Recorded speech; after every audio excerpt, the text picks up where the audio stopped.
Panzi Santé pour tous. Panzi Santé pour tous est une émission qui nous donne des informations précises et à jour sur les différentes thématiques en rapport avec la santé, ainsi que les différents services nous offerts par l'hôpital.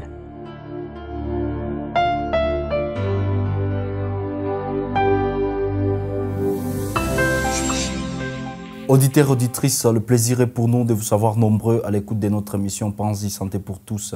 Panzi Santé pour tous, c'est une émission qui vous donne des informations précises et à jour sur différentes thématiques en rapport avec la santé. Aujourd'hui, ici au studio, nous allons parler sur l'importance, donc la place de la kinésithérapie dans la prise en charge des séquelles post-AVC. Donc, quand on est victime d'un accident vasculaire cérébral, quelle serait la place de la kinésithérapie dans la prise en charge de cette maladie? Et autour de cette thématique, vous serez accompagné par nous à la présentation Dr Junior Fataki. Et ici au studio, nous allons recevoir des kinésithérapeutes de l'hôpital général de référence de Panzi. Nous serons avec Anne-Marie Runiga, avec Olivier Batumike, qui sont tous kinésithérapeute ici à l'hôpital général de référence de Panzi. Maman Anne-Marie Runiga, kinésithérapeute à Panzi, bienvenue. Je m'appelle Runiga Anne-Marie, je suis kinésithérapeute à l'hôpital général de référence de Panzi. Nous serons également heureux de recevoir dans ces studios le kinésithérapeute Olivier Batumike, bienvenue. Je m'appelle Olivier Batumike, je suis kinésithérapeute à l'hôpital de Panzi. Je suis aussi étudiant-chercheur en kinésithérapie de la motricité. C'est avec ces deux kinésithérapeutes que nous serons heureux d'aborder cette thématique d'aujourd'hui qui vous parle tout simplement de la place de la kinésithérapie dans la prise en charge des séquelles après AVC. Olivier, mais c'est quoi au juste la kinésithérapie par définition? Merci pour la parole. La kinésithérapie, comme nous l'entendons, étymologiquement, vient d'abord du mot kinésis et thérapie. Alors, dans ce sens-là, le mot kinésis signifie mouvement et thérapie qui signifie soin. Au-delà de ça, la kinésithérapie, c'est le traitement qu'on peut donner aux patients à travers des mouvements. Par rapport à la définition qui est courante dans la population, que la population connaisse bien, la kinésithérapie est l'ensemble des mouvements qu'on peut utiliser pour guérir une pathologie quelconque chez un patient. Maman Anne-Marie, donc on vient de comprendre que la kinésithérapie, ça intéresse beaucoup plus le mouvement. Mais est-ce qu'on peut savoir quelles sont les indications de cette kinésithérapie? Quand est-ce que vous indiquez la kinésithérapie? La kinésithérapie est indiquée dans plusieurs domaines de la médecine. Il y a d'abord ce qu'on appelle affection neurologique. Et dans cette pathologie, nous pouvons citer par exemple les séquelles de post-AVC. Il y a les séquelles méningites, il y a les séquelles neuropaludisme, il y a aussi la maladie de Parkinson et les scléroses en plaques et autres. La deuxième catégorie, ce sont les affections traumatiques. Njo nonaka sa mutu anaanguka, anavunjika ou bien anafanya accident. Iko tu motogari moto na mugonga, anafanya accident bien anaanguka kugari. Unaona sa mwa tena mutu ou bien mwizi anakuingilia mu nyumba na kuchomeka kisu par arme blanche ou bien soit mwizi banamufunga kabisa na makomandi. Ile kumufunga inaendommage manere kisha unaona anatoka anakuwa na maparalysie ya manere radiale. Ile yote tunasema ni traumatisme njo ilituma anapata hiyo affection. Tunazigroupe zote mu affection traumatique. Kuko ingine ma affection tunasema ma affection orthopédique. Ile ma affection orthopédique tunazigroupe mu ma affection zenye ziko na kwa mfano batoto anazaliwa iko na malformation congénitale. Sa mtoto anazaliwa iko na mapied beau ou bien mapied plat, ma genou, ile ma déformation zote zile kiné na kwa nazisoigner évidemment avec avec l'aide de n'ingine ma discipline médicale. Ok, on comprend que la kinésithérapie prend presque tous les organes parce que mulonge a que comme un problème à kichwa zenye muna sediaka kukine, ma problème à moyo, ma problème à ma poumon, zile zote kinésithérapie inazoeaka zigusako en collaboration na zengine ma service. Mais quand est-ce que vous les kinésithérapeutes vous n'intervenez pas? Donc quelles sont les contre-indications de la kinésithérapie? Kwa mfano mtu anavunjika. Mtu anavunjika, unaona mtu anavimba pale anavimba mkono. Pale kuanza kummanipule soit comme à domicile, unaona tu mtu anavunjika, unaanza nyorosha, unakimbia, unakamata maji ya moto, unaanza tiatia, unamunyorosha pale, haiko mzuri. Donc pale kwanza unaweza tia maji ya glace, anatanda gisi ubia mtu na muimolibi kama ko gisi ya kumukimbizia kwanza kwa munganga, anaenda kwanza kama ni kumutia plâtre, kama ni kuopere, anafanya kwanza ile kazi. Après ile kazi ndio tunaweza fata na kine. Juu unanikimbizia mtu mwenye anavunjika. Mi pale sitakuwa na kitu kama kumfanya, ndakuoriente njoo kwa bashirishie. Kuko ingine, uko na mabilonda unayala mabilonda, unayala ma éruption kitane. Pale deja il faut kwanza unapona kwa ile mabilonda kwa na sécher. Na donc on a utilisé ma dawa ina séché, njoo na kesa tunafanya kinésithérapie. Kuko ingine unakuya wewe te tension shapanda mpaka kumwamba. Ubie na shuka chini. Pale hakuna kitu tufanye kini. Il faut kwanza unastabiliser kwanza ile tension kwanza. Njoo tunajua fanya kinésithérapie. On comprend que toutes les complications possibles dont vous déconseillez la population, kama mtu alivunjika usikimbilie kwa mganga mzee au watanza kunyorosha mkono et pourtant ukingali unavunjika fraîchement. Kinésithérapeute anakuambia que banaendaka kwanja kuba chirurgien, banaona ba chirurgien atunza ile kuvunjika et puis kine sasa nafata après ça mtu alishatunziwa kuvunjika. Mais wewe usivunjike immédiatement ukimbilie uanze ma séance ya kine. Donc mwenye anavunjika place yake kwanja ni hospital, anakia naona na ba chirurgien banafanya radio, njo sasa anezianza ma séance za kine après kutunziwa kwa chirurgien, pale unezianza sa ma séance za kinésithérapie. Mais aigwa so livunjika immédiatement unaanzana na kine ni mubaya et pourtant njo ba munganga muzee banazoyaka watunza vile. Et alors Olivier Batumike, vous êtes kinésithérapeute aussi. Quels sont les avantages que nous offre la kinésithérapie dans la prise en charge? Kwa sasa avantage ziko nyingi. Mbele nigusie avantage kidogo, ningependelea tena kuongeza kidogo kwa hii mwenzetu anasema ku contre-indication. Kwa sababu mu kinésithérapie sisi hatugere urgence. Na ndio maana mwenzetu alionyesha kama mtu anavunjika au anapata tatizo fulani, hapana kuingilia mbio kuanza mase, kuanza kutia mapomade zisijue zilitoka wapi, maeffe za ile mapomade zitaleta ingine maproblem. Minofu inavimba, pale unaanza kumase, ile produit ulianza mase amu utaleta, itaongeza zaidi volume ya kuvimba. Na ndio maana sisi hatugere zaidi urgence, tunaonesha kama mtu kama anavunjika. D'ailleurs ni kitu yenye ilishaka fikiria wakati niko pale. Mtu anaanguka kumoto na hapo batu wanaanza kumkimbilia kumunyorosha. Kwa sababu batu walikuwa bengi, niliesee kubastabilize na kubambia mulete umutu tutamutunza. Nyuma kidogo mtu alikuwa alishapata entorse ya cheville. Na hapo tukarudisha cheville yenyewe mu articulation yake normal na tukafunga bandage. Baada ya kufunga bandage, kwa sababu ilikuwa kubarabara tukikuwa na maji ya baridi, metungekuwa na maji ya baridi pale, ilafali kuanza kutia maji kusudi ifaire baisser ile tension musculaire na circulation sanguine yenye inaanza kutembea mbio mbio, na baada ya pale tubebe mgonjwa ku hospitali.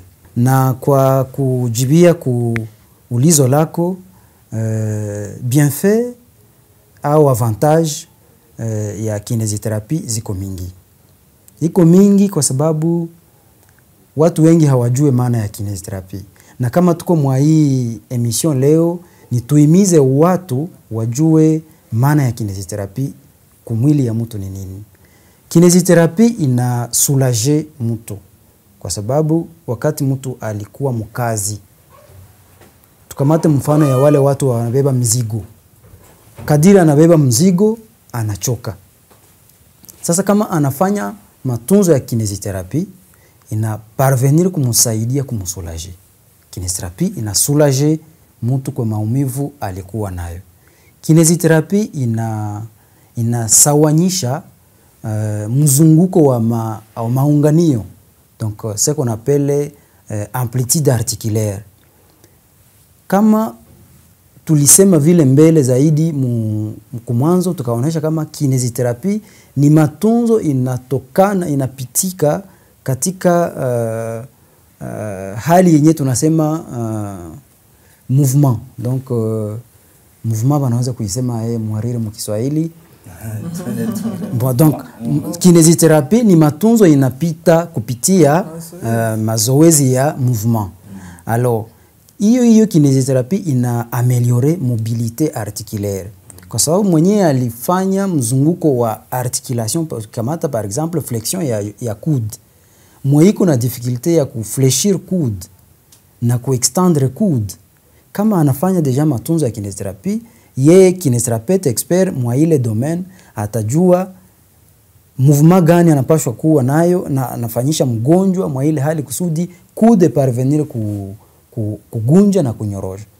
Kinesiotherapeuta akishajua deja kama coude inagunja ku 90 degré, ina extendre ku 180 degré au plus, yeye anakuwa iko na mesurer au moyen du goniomètre, parce que tuna vyombo vimoja tunatumikisha kusudi tupate hali kamili ya mzunguko wa articulation. Alors kinesiotherapie iko aussi na bienfait ya renforcement ya muscle. Mtu mwenyewe alifanya matunzo ya kinesiotherapie, minofu yake inapashwa kukua na kaza, inakuwa souple. Ile buzito ya kunyangula mgulu kusudi utembee inaenda napunguka polepole. Kwa sababu ni matunzo yenyewe inaenda polepole na inakamata muda mrefu. Kinesiotherapie inafavoriser aussi récupération ya intégrité articulaire. Mgonjwa mwenye tupane mfano ya iko mu hospitalisation, iko plus alité une semaine, 1 mois, 2 mois, 6 mois, iko mkitanda cha mganga, hatoke mkitanda. Alors wakati tunakuja na ile qualité za mobilisation zetu, tunamobiliser d'une manière ou d'une autre, tuna parvenir ku améliorer intégrité articulaire yake. Donc maunganio zake zote tunazitia mouvement kusudi ile articulation normale iparvenir kukuya. Kinesiotherapie aussi inakuwa na saidia batu kuprevenir accident. Parce que articulation yenye iko red, articulation yenye iko nguvu haifanya mouvement yake, iko na risque, iko na chance ya mingi ya kufanya accident, ya kukua blessé. Disons huku kwetu kuko njia za panda shuka. Alors utaona ule mtu haiko souple mu articulation zake, akisha shuka articulation yake iko red, anariskia kujifracturer vile. Donc wakati maunganio zetu ziko vraiment souple kujiarticuler, zinasaidia mtu kuprevenir ile ma blessure zimozi zenye zinaweza kufikilia. Kinesiotherapie aussi ina permettre que mtu akuwe na bonne gestion ya stress. Gestion ya stress musanse gani? Kwa sababu wa mingi wanakuwaka na tukamate benye bako deja ba obese. Mtu mweiko obese, poids yake inamuzidia par rapport ya volume ya muscle. Alors muyeye anakuwa deja na akili ya kujua iko mnene, hapashi fanya exercice. Or ile exercice ndio inaweza kumsaidia kusudi akuwe ameliore. Deja ile kutokuwa na ile kukuwa na boga ya kufanya exercice deja inakuwa stress kwake. Na ikisha kuwa stress inamuletea ingine malali zimozimonye zenye inaomba aone ba psikologi, aone bengine benye banaweza kumsaidia. Pourtant kama anafanya matunzo ya kinesiotherapy inamsaidia kupunguza ile stress juu yiko di na unene yake. Nawaza mabienfaits ziko za mingi, lakini hizo zenye mimi natoa pale ni moyenne ya mabienfaits zenye zinaweza kuonekana kubatu makazi, mafamille na kadhalika. On va alors entrer dans notre vif du sujet. Aujourd'hui, on parle sur la place de la kinésithérapie dans la prise en charge des séquelles post-AVC. Quand est-ce qu'alors vous indiquez la kinésithérapie dans les séquelles post-AVC? Merci encore pour la parole, messieurs les journalistes. Nous indiquons la kinésithérapie en cas de séquelles post-AVC. D'abord, lorsque la personne est déjà connue avec des problèmes d'AVC. Toute personne déjà avec problème d'AVC doit faire la kinésithérapie. Okay. Alors, mais avant de faire la kinésithérapie, comme on l'a dit là au début, il y a des étapes qu'il faut suivre. Et ces étapes sont résumées en 3 phases. La première phase comprend d'abord une durée de 2 mois. Cette phase débute juste à l'hospitalisation. Dès que la personne soit hospitalisée, avec tous ces signes déjà perturbés, il faut d'abord commencer par la réception. Les infirmières reçoivent la personne déjà malade. Les tours du médecin pour prescrire les médicaments. Les bilans doivent être faits au niveau des services, des urgences ou les services d'hospitalisation. Et la même journée ou les mêmes jours, le kinésithérapeute peut passer pour évaluer la personne. Si réellement, d'abord, dans cette phase, les signes vitaux de la personne sont dans les bonnes conditions, sont dans les normes, là, les premières séances de la kinésithérapie doivent automatiquement commencer. Dans les cas contraires, si les signes, tous les signes ne sont pas alarmants, bien sûr, là, le kinésithérapeute déjà connaît qu'est-ce qu'il va faire pour chaque cas, parce que ce n'est pas important de laisser la personne toujours alitée, et il faut commencer précocement pour avoir la chance de récupérer certaines fonctions au début. Alors cette phase, pour nous, kinésithérapeutes, comprend certains éléments. Je peux les résumer en quelques détails. Le premier élément est d'abord de lutter contre l'alitement. Ça veut dire il faut commencer par il faut commencer par les mouvements. Rechercher vraiment les mouvements. Parce que là, lorsque le nerf a été déjà attaqué, en cours d'abolition, là, il faut rechercher comment les remotiver. Et quand on remotive les nerfs, inaomba normalement, ile nerf inaenda na recevoir ile mouvement zenye tulisema. Tunarudia tena kule kumwanzo kwa tuliongesha kama kinésithérapie ni matunzo inapitia kupita mouvement.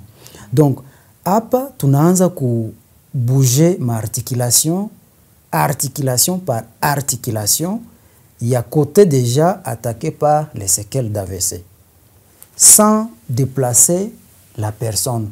Parce que là, mtu iko déjà mu première heure yake ya AVC, masinye zimoya za afya ziyakuwa mzuri, ziyakuwa stabilisé, on commence par les signes élémentaires, les mouvements élémentaires.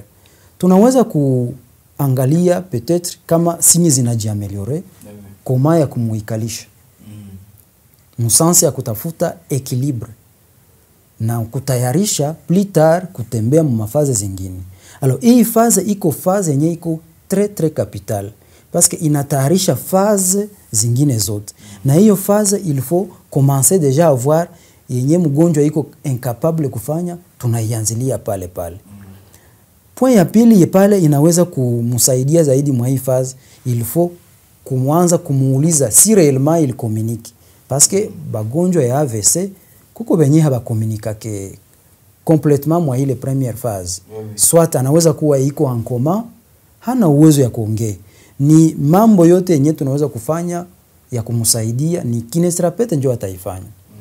Alors, dans le cas où la personne malade communique, on collabore avec la personne, tunaweza kumwambia kwa mfano gunja ngumi. Parce que elle collabore, elle peut essayer de faire les box. Na kama haparvenir, mganga yeye peke anafanya hiyo kazi. Bon, ku nukta ingine ya kufuata, tunaweza kuangalia kama ata ikuku hémi-vigilance. Dans son hémi-vigilance, côté atteint par l'AVC, est-ce que mgonjwa iko capable kuona mwa ile kote yenye iko atteint? Tunaweza kumupitisha vitu vidogo vidogo, sawa vile tunaweza pata papier, tunaipitisha na tunamuuliza est-ce que anaona, dans le sens aussi ya kuprevenir que vision yake isikue aboli. Donc la première phase ya AVC, ya prise en charge ya séquelles AVC kwetu ku service ya kinésithérapie, ni phase yenye iko très capitale. Mais c'est une aussi phase très complexe, parce que ni phase yenye inakamata bitu ya mingi yenye iko de base, mais yenye itajirepercute ku bonne évolution ou ku situation actuelle ya mgonjwa. Deuxième phase ya matunzo, bon, peut-être unaweza kiongeza plus tard. Bon, ku deuxième phase inakamata de 1 mois à 6 mois. Ni phase yenye deja tulisha kuwamo ya mswat mgonjwa kama ces signes vitaux marchent dans les bonnes formes, dans les bonnes normes. Mgonjwa labda alisha kuwa capable kuikala yeye peke, alisha kuwa capable kusimama avec soutien. Ni phase yenye tunaweza kuanza kumfundisha namna ya kupiga pa. Asimame, akamate kan au beki, apige pa. Kama haiko capable, tuko na materiali zimozi yenye tunatumikisha sawa vile bar parallèle. Tunaweza kumutia mu bar parallèle sous surveillance, juu iko deja na équilibre. Unakumbuka kama tulisema mfazi ya kwanza tuna envisager ku retrouver équilibre, mfazi ya pili tuna évaluer ile équilibre kama iko deja effectif, na tunamutia mu bar parallèle. Tout comme tunaweza mutia mu cadre de marche na tunamu évaluer. Tuna évaluer motricité yake, est-ce que iko capable kutembea, est-ce que iko capable kupiga 2 ou 3 4 pas. Ni phase yenye tunakuya ku concrétiser amo bie tulirécupérer ku première phase. Na phase ya mwisho ni phase yenye inakamata 6 mois et plus. Ça veut dire hii phase ni phase yenye iko phase qu'on appelle phase chronique ou phase phase chronique, phase yenye tunaweza sema iko phase avec séquelles. Mara mingi kama mgonjwa hakurekipere ku deuxième phase, séquelles zinaweza kuwa mingi ku troisième phase. Na hizo séquelles zinamuendelea paka maisha yake yote. Parce que ce sont des séquelles qui durent plus longtemps, na ba mingi habazisupportaki. Unakuta banakuwa banapata possibilité ya kufanya ingine AVC dans les 5 ans à venir.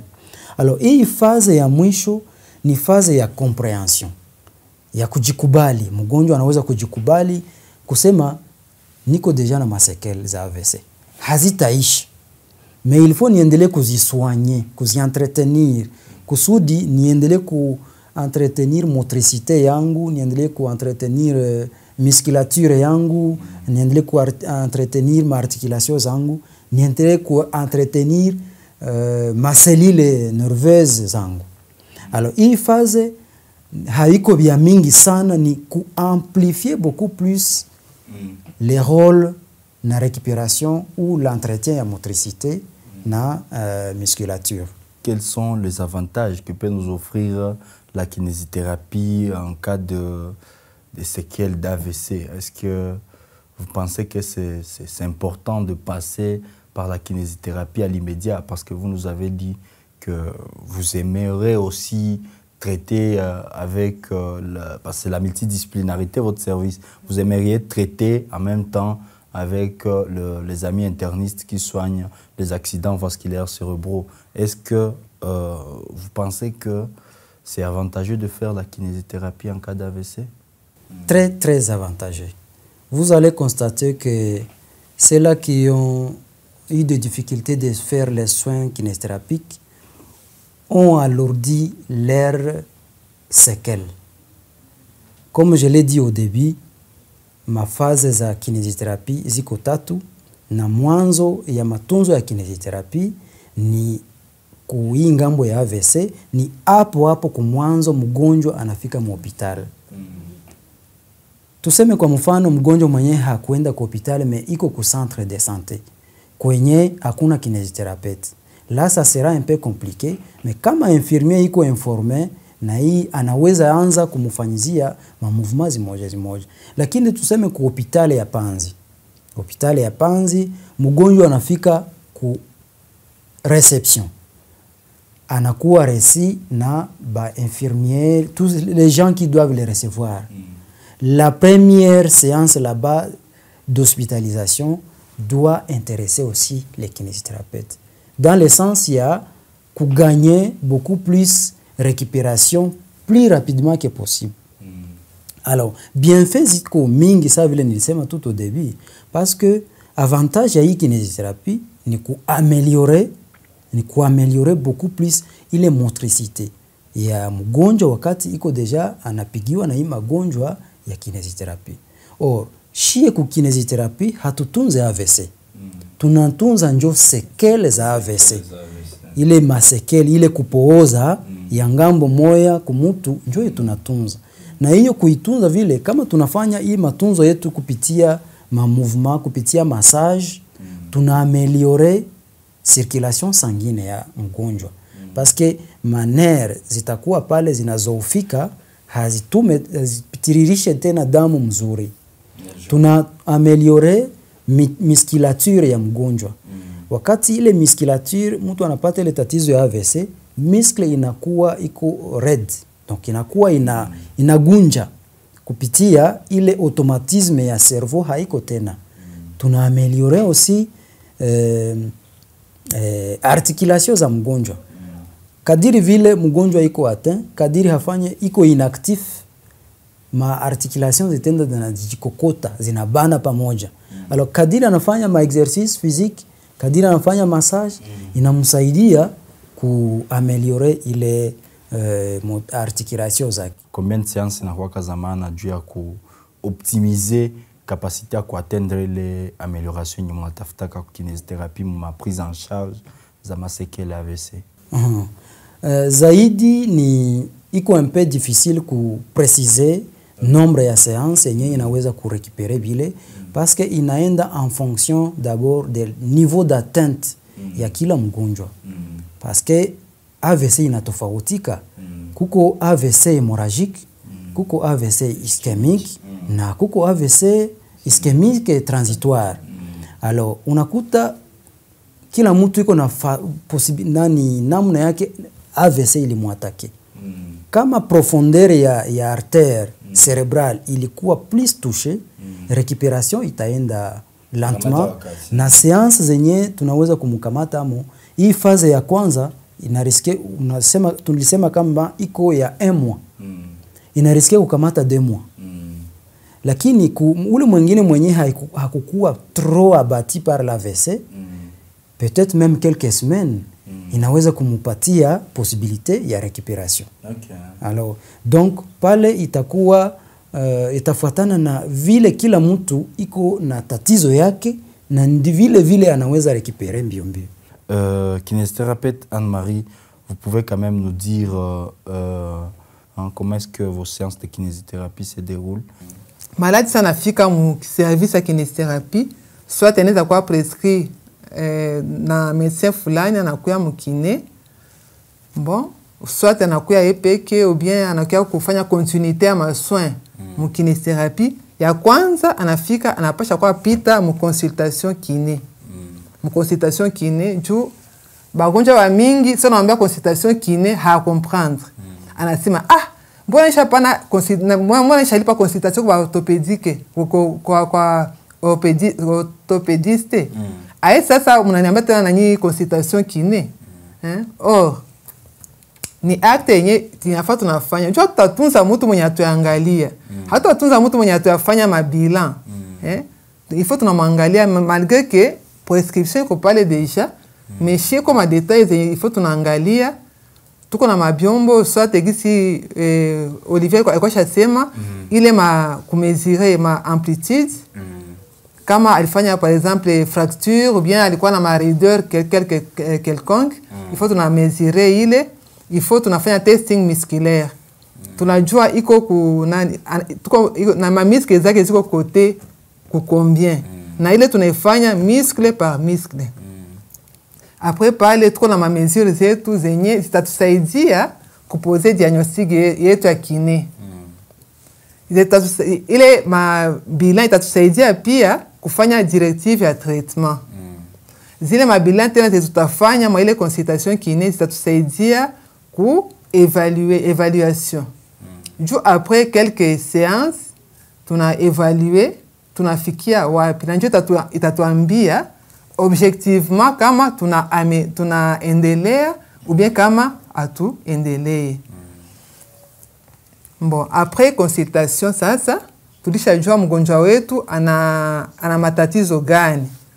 Pale sasa kupitia ile matatizo tutajua tutafanya ma exercice gani juu ya kurekipere fonction fulani bien muscle fulani.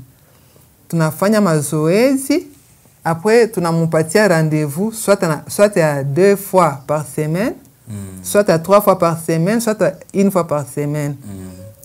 Pale tunaweza mwandikia ma exercice ya kufanya, soit anaweza tufanya tu ma exercice tu na naenda, soit anaweza fanya ma exercice pamoja na massage, kisha naenda vile.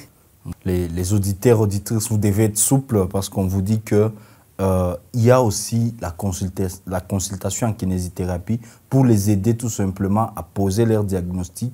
Na ba jouer comment est-ce que tu vas suivre tout au long de ma séance mutakuwa mko nafanya. Pour citer, Monsieur Olivier, est-ce que votre dernier mot, est-ce que vous pouvez prodiguer à la population de site qui est en train de vous suivre à cette heure? Par rapport à service ya kinésithérapie, il y a hôpital général de référence de Panzi, ni service quand même yenye iko équipé en personnel et puis iko équipé en matériel. Donc tuna omba bagonjwa yetu bakuye kutunziwa ku service yetu kusudi baone talent zetu konazo. Basibakilishe magonjwa mu kitanda ya kunyumba, babebe magonjwa kwa mganga. Service yetu ya kinésithérapie ina recevoir bagonjwa ya zone de santé yetu, ina recevoir bagonjwa ya province mzima na inaweza recevoir aussi bagonjwa ya nchi nzima. Donc ni service yenye inatunza magonjwa mbalimbali sawa vile tulisema mbele, pahali mtu abakie mu ignorance anachunga magonjwa kunyumba akuye ataona mabadiliko itapatikana ku hospitali ya Panzi kupitia service ya kinésithérapie. Donc à partir ya pale tunatunza magonjwa mbalimbali. Tulizisema au début ma affection ziko tofauti, affection neurologique, affection traumatique, ma affection orthopédique na ma infection zingine mbalimbali. Le plaisir était pour nous de vous savoir très scotché en train de suivre cette émission Panzi Santé pour tous. Panzi Santé pour tous, dans ce numéro d'aujourd'hui, on parlait sur la place de la kinésithérapie dans la prise en charge des séquelles post-AVC. Et autour de cette thématique, vous étiez accompagné par nous, Dr Junior Fataki. Bienvenue, chaque jour est une vie. Au revoir, bye.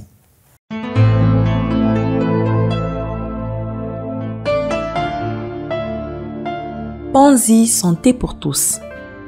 Pense-y Santé pour tous est une émission qui nous donne des informations précises et à jour sur les différentes thématiques en rapport avec la santé, ainsi que les différents services nous offerts par l'hôpital.